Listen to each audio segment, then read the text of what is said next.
я вспомнила один случай, я прочитала, сидели муж и жена, и просто они говорили, давай сегодня будем обещать друг другу, что мы сделаем такой договор, что сегодня мы никому дверь не откроем.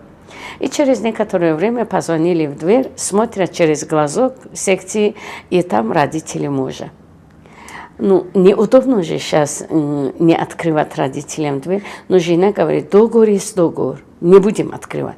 Не открыл муж тоже, прошло, это было уже утром, к обеду опять звонок, смотрят в глазок, а там родители жены.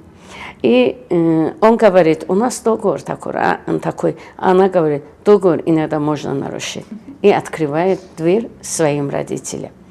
И он ничего не сказал, не дал, даже виду не давал, что он обижен.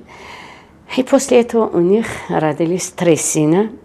Как обычно, как положено по шариату, Рейзал Хакиқа, сделал мавлид, так был. И 4-я родилась дочь.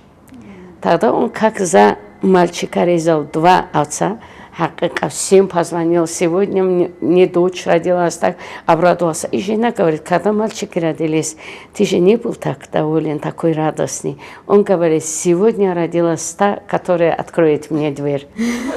Вот так бывает.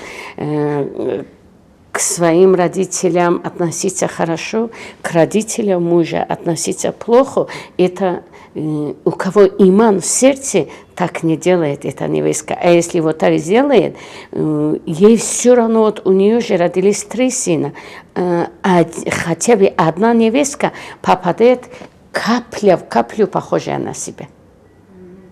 Вот так бывает это. Все равно Всевышний Аллах вот так делает.